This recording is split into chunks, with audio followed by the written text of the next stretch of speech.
Now I gotta talk about night one's main event with Cody Rhodes and Randy Orton. This match wasn't nothing like I expected it to be, but this match was still one of the best matches either of these guys have had at WrestleMania.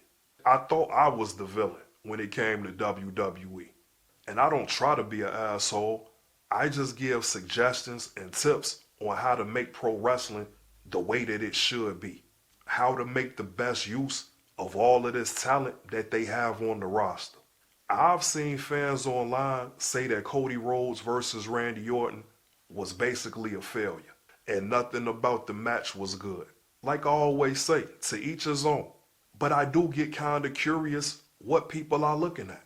The match wasn't what I expected it to be, but this was some of the best work that I've seen from Cody Rhodes. Because WWE has this weird dynamic where Cody is flirting with being a heel.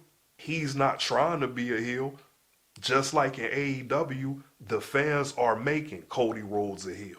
It's just something about the good guy, perfect clean image that fans are going to turn on sooner than later. And with the suspenders and bow ties and custom-made suits, he's almost like a politician in pro wrestling. So it's only a matter of time before the fans are booing him out the building. But if you're WWE, you're supposed to welcome that. That's the best kind of storytelling because it's organic, which is another thing fans want. They don't want the creative to feel forced. And why should they when we're trying to make professional wrestling be on the same level of any other sport? Having Cody Rhodes make these decisions throughout the match, whether he should take it to a new level or not, is perfect. And a formula Cody should be using moving forward. Every match, Cody should be towing the line and getting away with as much as possible. Up until the day where the fans are just sick of his shit. The day that the WWE knows what to do with a heel Cody Rhodes, I think we're going to see Cody be the best he's ever been in his career. Maybe a lot of the fans didn't know, but it seems like Randy Orton has a real injury. There were already reports of this the day of WrestleMania, which is unfortunate because Randy Orton just came back from this same injury. Randy Orton has had a bad back for almost 10 years now. There's a possibility Randy Orton doesn't fully recover from this back injury.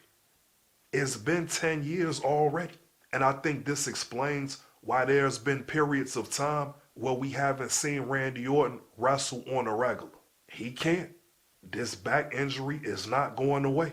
And maybe I'm reading too much into it, but this explains why Cody Rhodes was pushing for a match with Randy Orton. The time is ticking on Randy Orton. We just talked about Brock Lesnar leaving his boots in the ring, suggesting retirement. In December and January, we saw two of the biggest stars be choked to death by Gunther and retired. When I did the North Carolina edition of Worldwide Classic, I named a few people that are on the verge of retirement.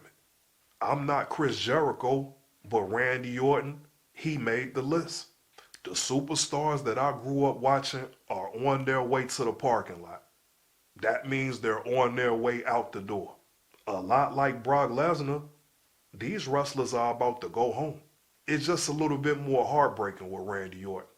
Because maybe I'm wrong, but I just feel like he's not ready to be done with wrestling right now. John Cena has broken the record with 17.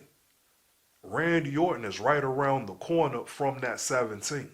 There's a lot of story left to tell with the Viper, but only if he's healthy enough to tell it.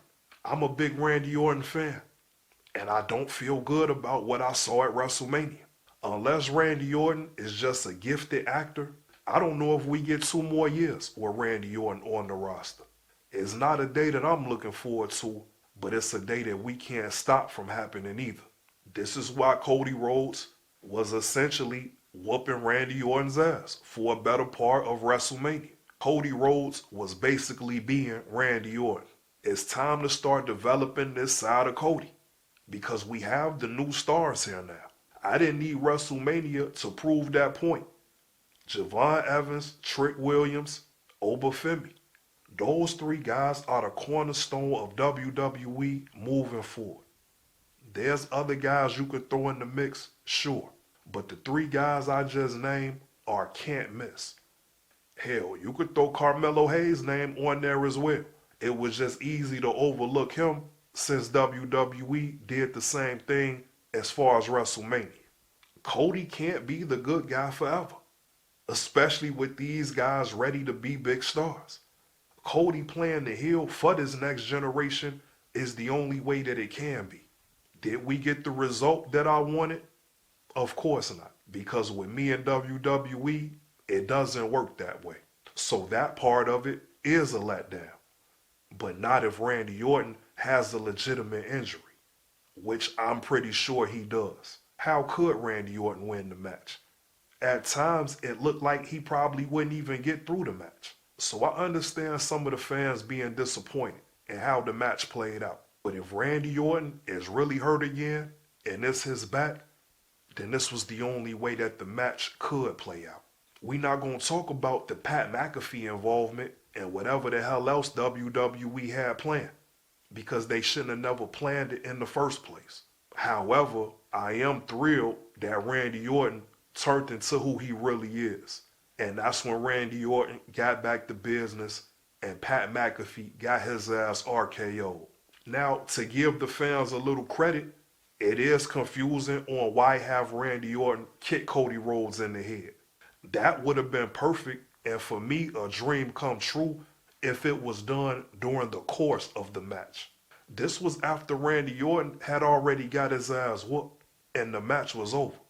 So to the fans' point, what the hell was the point?